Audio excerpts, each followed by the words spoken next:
بسم اللہ الرحمن الرحیم۔ السلام علیکم، میں ہوں اقبال سحر اور آپ دیکھ رہے ہیں ریئل نیوز ورلڈ۔ ناظرین، سعودی ولی عہد کا مسجد قباء کے لیے شاہ سلمان توسیعی منصوبے کا اعلان۔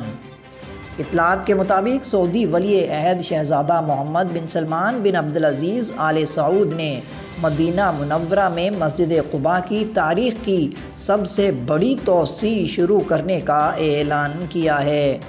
اس توسیع کے دوران میں مسجد کے اطراف اور نواح میں ترقیاتی کام بھی شامل ہیں۔ توسیعی منصوبے کو خادم حرمین شاہ سلمان بن عبدالعزیز کے نام سے موسوم کیا گیا ہے۔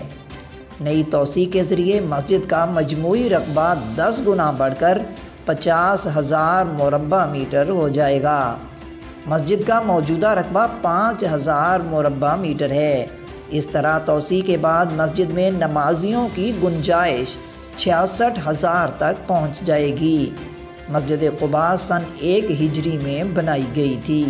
سعودی ولی عہد نے یہ اعلان مدینہ منورہ کے دورے میں مسجد قباء میں نماز ادا کرنے کے موقع پر کیا۔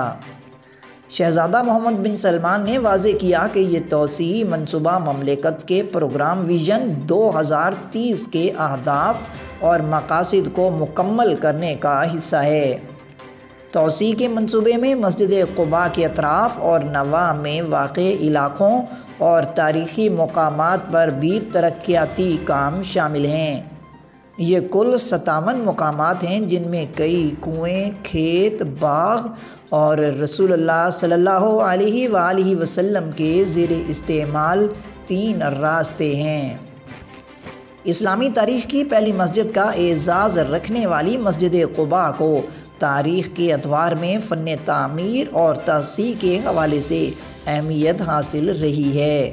اس کا آغاز عہد نبوی صلی اللہ علیہ وسلم سے ہوا اور پھر خلفائے راشدین کے ادوار، اموی اور عباسی ادوار سے گزرتا ہوا موجودہ مملکت سعودی عرب کے قیام پر اختتام پذیر ہوا۔ اس آخری دور میں شاہ عبدالعزیز آل سعود سے لے کر ان کے فرما روا بیٹوں تک یہ سلسلہ جاری ہے۔ مزید اپڈیٹ کے لیے ہمارے ساتھ وابستہ رہیں۔ اگر آپ نے ہمارے چینل کو سبسکرائب نہیں کیا تو کر دیجئے اور بیل آئیکن کو پریس کرنا مت بھولیے تاکہ ہماری نئی ویڈیو کا نوٹیفیکیشن بر وقت آپ تک پہنچ سکے۔ کامنٹ باکس میں اپنے خوبصورت خیالات کا اظہار کیجئے۔ اسلام زندہ باد، پاکستان پائندہ باد۔